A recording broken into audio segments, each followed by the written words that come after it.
Hi guys, இன்றைக்கி டே 6. இன்றைக்கி என்ன நம்ம பார்க்க போகிறோம்னா அக்வாரியம் சீரீஸ் தான். அக்வாரியம் சீரீஸில் செகண்ட் ஃபிஷ்ஷாக மாலி ஃபிஷ்ஷை பற்றி தான் பார்க்க போகிறோம். மாலி ஃபிஷ்ஷு ஒரு ஃப்ரெண்ட்லியான ஃபிஷ், காமான ஃபிஷ். இதுக்கு மோட்டரே தேவையில்லை, ஈஸியாக வளர்க்கலாம். இதுக்கு ஃபீச்சர்ஸ் என்னென்னா, சின்ன தொட்டியில் கூட மாலிலே உங்களுக்கு நிறைய வெரைட்டிஸ் இருக்குது. எக்ஸாம்பிளுக்கு பாண்டா மாலி, சாக்லேட் மாலி, டால்மேஷன் மாலி, கோல்டு மாலி இப்படின்னு சொல்லிகிட்டே போகலாம். நிறைய பேட்டர்ன்லேயும் இது அவைலபிள். மாலி ஃபிஷ்ஷை நம்ம மோட்டர் இல்லாமல் வளர்க்கலாம். அப்படி வச்சா கூட ஹெல்த்தியாக இருக்கும். மீன் சீக்கிரம் டேங்க் அழுக்காமல் தடுக்கும் மோட்டர் தான். ஏன்னா ஃபில்டர் வச்சா ஃபில்டரில் எல்லா டஸ்ட்டும் போய் இதுவாகிட்டோம். நம்ம ஃபில்டரை மட்டும் அடிக்கடிக்கு நம்ம க்ளீன் பண்ணி போட்டால் போதும்.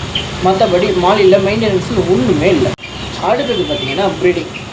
இதுவும் கப்பி ஃபிஷ் மாதிரி தான். ஈஸியாகவே குட்டி போட்டுரும். நம்ம எனக்கு ரொம்ப கஷ்டமே பட வேணாம். ஈஸியாகவே ப்ரீடிங்கில் பட்டையை கிளப்போம். ஸோ அதனால் பிகினர்ஸ்க்கு ஒரு ஈஸியான ஃபிஷ்ஷஸ்.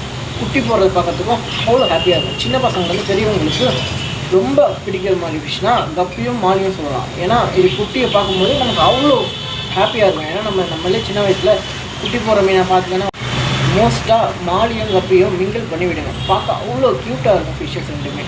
இது கொஞ்சம் பெருசாக இருக்கும், மாலி கப்பீஸ் கொஞ்சம் சின்னதாக இருக்கும். ஸோ பார்க்க அவ்வளோ சூப்பராக இருக்கும் நீ ஸ்விம் பண்ணுறதை பார்க்குறதுக்கு. அவ்வளோதான் கைஸ். நெக்ஸ்ட்டு மாசான ஃபிஷ்ஷஸோட நாளைக்கு உங்களை நான் மீட் பண்ணுறேன். Bye friends.